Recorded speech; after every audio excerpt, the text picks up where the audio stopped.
given the increasing diversity of America's populations, the dangers of sectarianism are greater than ever. Whatever we once were, we are no longer a Christian nation, at least not just. We are also a Jewish nation, a Muslim nation, and a Buddhist nation, and a Hindu nation, and a nation of non-believers. And even if we did have only Christians in our midst, if we expelled every non-Christian from the United States of America, whose Christianity would we teach in the schools? Would it be James Dobson's or Al Sharpton's?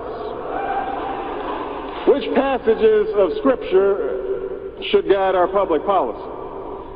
Should we go with Leviticus, which suggests slavery is okay, and that eating shellfish is an abomination?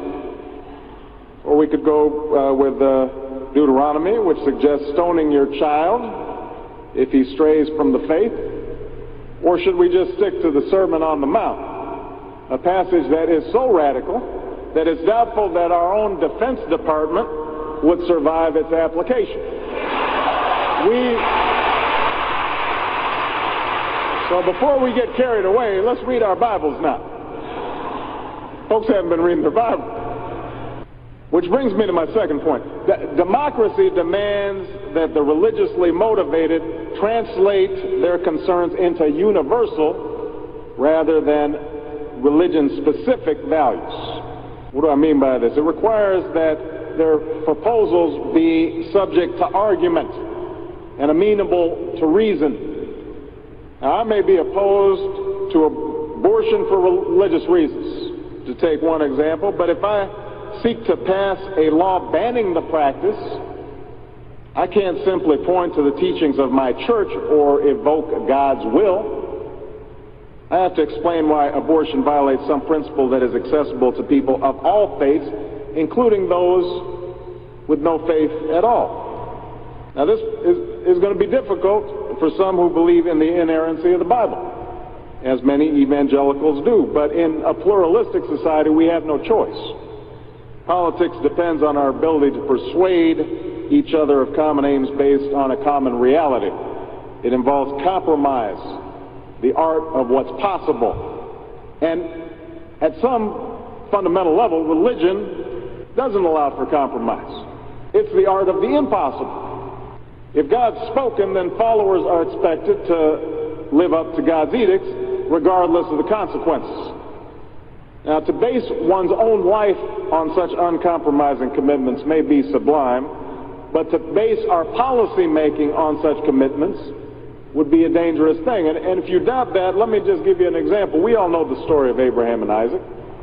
Abraham's ordered by God to offer up his only son. Without argument, he takes Isaac up to the mountaintop, he binds them to the altar, raises his knife, prepares to act as God commanded. Now, we know things worked out. You know, God sends down an angel to intercede at the very last minute. Abraham passes God's test of devotion.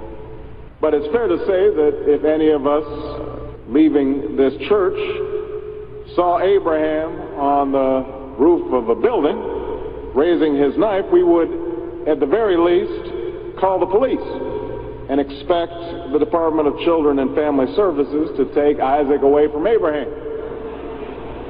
We would do so because we don't hear what Abraham hears. We don't see what Abraham sees. And so the best we can do is act in accordance with those things that we all see and that we all hear, be it common laws or basic reason. So we have some work to do here. But I am hopeful that we can bridge the gap that exists and overcome the prejudices that all of us to one degree or another bring to this debate. And I have faith that millions of believing Americans want that to happen. No matter how religious they may be or may not be, people are tired of seeing faith used as a tool of attack.